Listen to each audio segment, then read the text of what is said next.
Kaum mukminin dimanapun Anda berada, tentu kita sudah bisa meraba diri kita.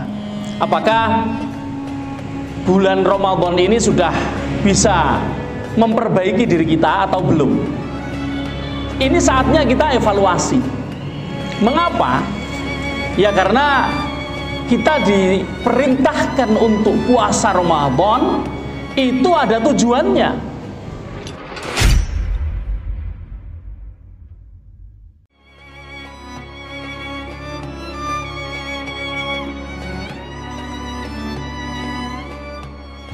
Itu saja dari saya. Kita langsung saja kajian sore hari ini bersama Ustaz Huda Anis. Waktu dan tempat dipersilakan. Terima kasih Ustaz VV.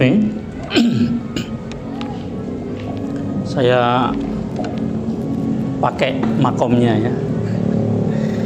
Bismillahirrahmanirrahim. Assalamualaikum warahmatullahi wabarakatuh. Innal hamdalillah nahmaduhu wa nasta'inuhu wa nastaghfiruh wa na'udzu billahi min shururi anfusina wa min sayyiati a'malina may yahdihillahu fala mudhillalah wa may yudlil fala hadiyalah. Asyhadu an la ilaha illallah wahdahu la syarikalah wa asyhadu anna sayyidana Muhammadan abduhu wa rasuluh. Allahumma shalli wa sallim wa barik ala sayyidina Muhammadin wa ala alihi wa sahbihi wa man ittaba'al huda ila yaumiddin. Amma ba'du fa ya ibadallah usikum wa iyaya nafsi bi taqwallahi wa ta'atihi faqad fazal muttaqun. Kaum muslimin, para jamaah kajian sore di Masjid Agung Darussalam, baik yang offline maupun yang online ya. Saya mendengar yang online ini sampai luar negeri ya, ada Malaysia, Brunei, Jepang, Korea. Semua yang di mana-mana yang sedang menjalankan puasa maupun yang sudah berbuka puasa barangkali ada. Yang mudah-mudahan semuanya dikaruniai rahmat Allah, ridhonya, semuanya azani wa iyyakumullah. Marilah senantiasa kita ucapkan rasa syukur kepada Allah Subhanahu wa taala biqaulina alhamdulillahi rabbil alamin. Karena dengan syukur ini kita berharap mudah-mudahan kita selalu mendapatkan tambahan nikmat dan tambahan rahmat dari Allah Subhanahu wa taala. Karena janji Allah sendiri, setiap kita mensyukuri nikmatnya, Allah akan menambah nikmat itu. Salawat dan salam mudah-mudahan selalu tercurah kepada junjungan kita Nabi Agung Muhammad sallallahu alaihi wa alihi wa sahbihi wasallam, yang selalu kita nantikan syafaatnya nanti di yaumil qiyamah. Amin Allahumma amin. Kaum muslimin yang dirahmati Allah dimanapun Anda berada, hari ini penghujung hari yang ke-27 ya dari Ramadan 1443 Hijriah. Tidak terasa kita sudah hampir menyelesaikan kewajiban puasa Ramadan kita. Kalau dihitung berarti setelah nanti hari ini paling cepat tinggal 2 hari lagi lalu Idul Fitri. Tapi kalau tidak bisa 2 hari lagi ya berarti 3 hari. Mengapa demikian? Karena kalau 2 hari itu hitungannya 29 hari bagi kita yang berpuasa mulai tanggal 3 April ya. Tapi apabila fa'in humma, nanti kalau tidak nampak mataharinya ya pasti akan diputuskan untuk digenapkan menjadi 30 hari, sehingga harus kita selesaikan 3 hari lagi. Kaum mukminin yang dirahmati Allah, setelah kita melaksanakan puasa selama 27 hari ini, dan tentu saja kita akan menyelesaikan sampai terakhir bulan Ramadan, tentu kaum mukminin dimanapun Anda berada, tentu kita sudah bisa meraba diri kita. Apakah bulan Ramadan ini sudah bisa memperbaiki diri kita atau belum? Ini saatnya kita evaluasi. Mengapa? Ya karena kita diperintahkan untuk puasa Ramadan itu ada tujuannya, nggak cuma asal perintah. Dan tujuannya kita semuanya tahu bahwa kita diwajibkan puasa ini ujungnya adalah la'allakum tattaqun, supaya kita semuanya bertakwa.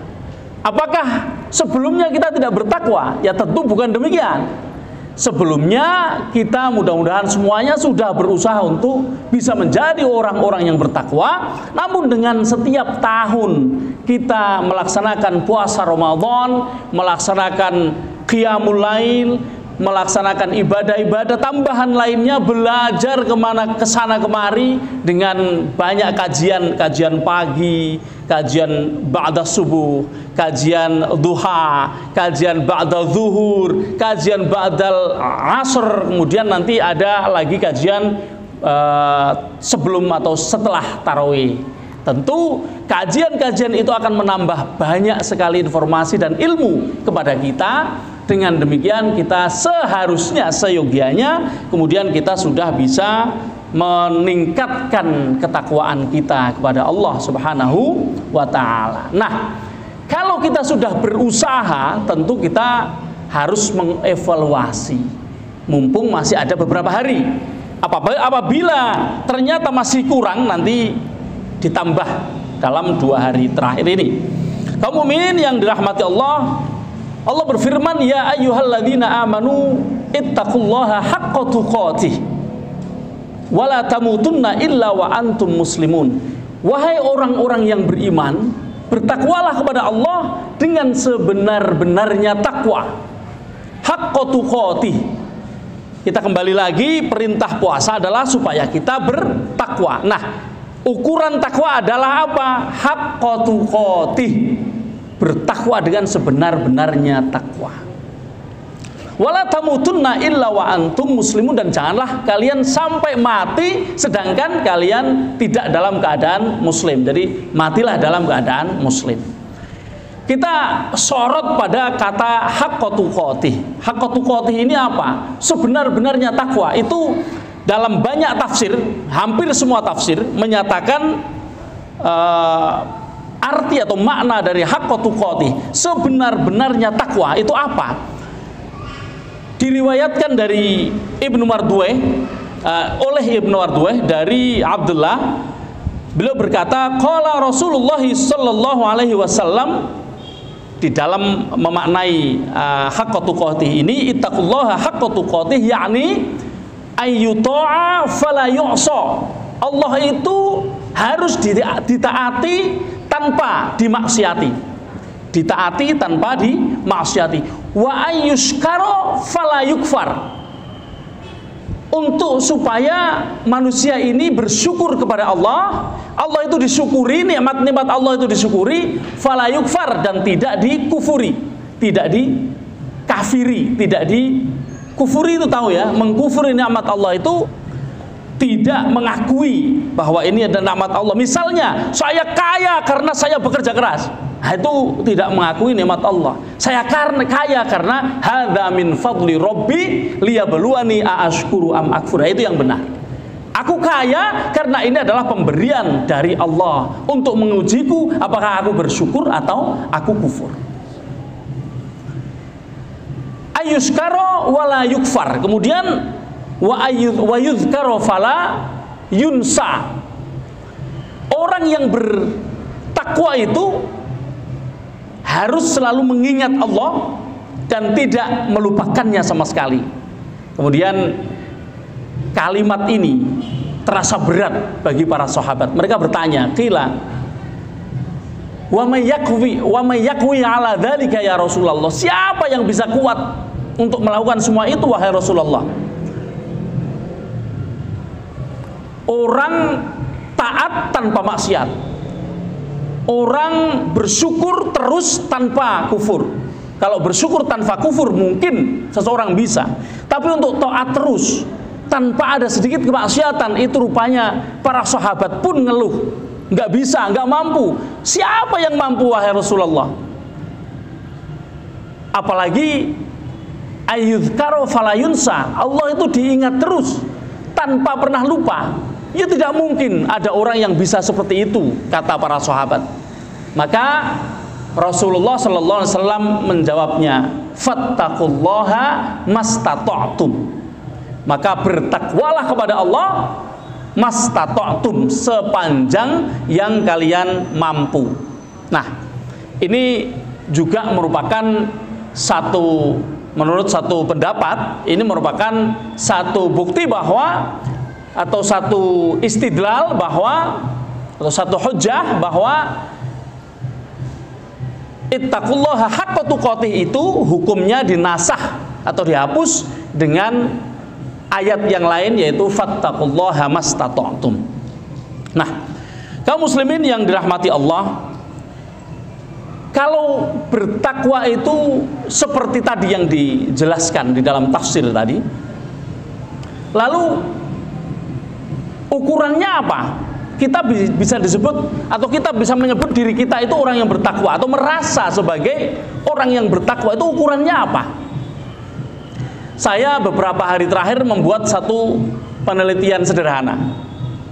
Hanya sederhana karena saya hanya melihat dari sisi satu kata. Jadi variasi kata takwa di dalam Al-Quran itu ada banyak.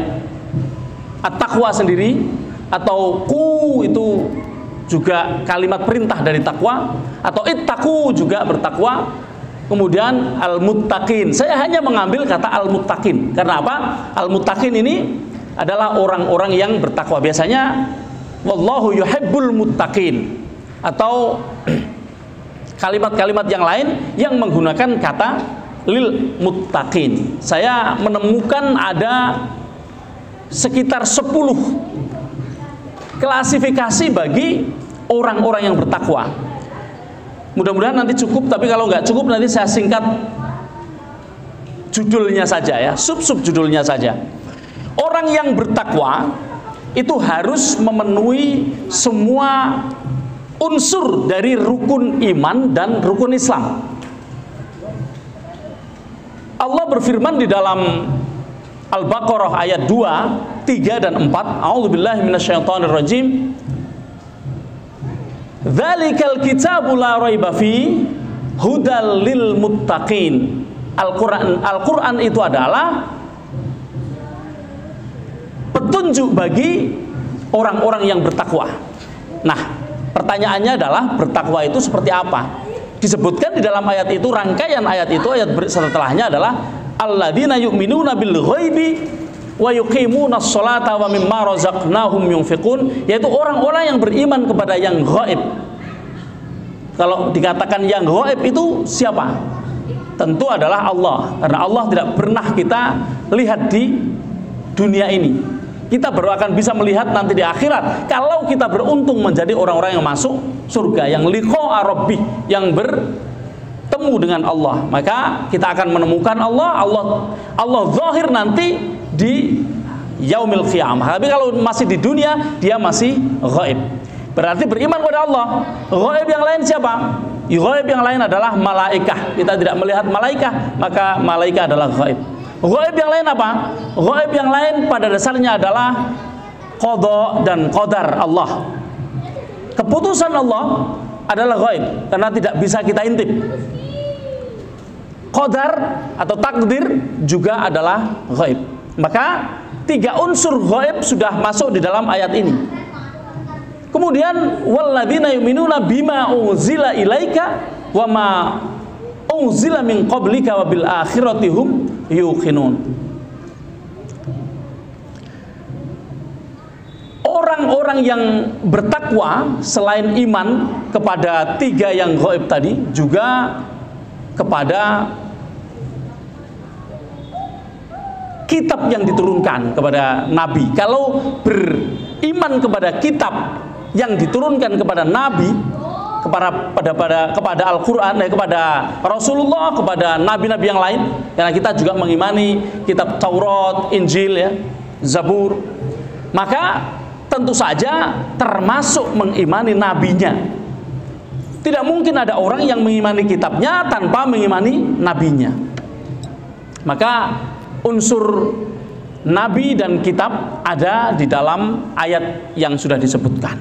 Artinya iman kepada Allah, kepada malaikat, kepada qada dan qadar sudah disebutkan, kemudian kepada nabi dan kepada kitabnya.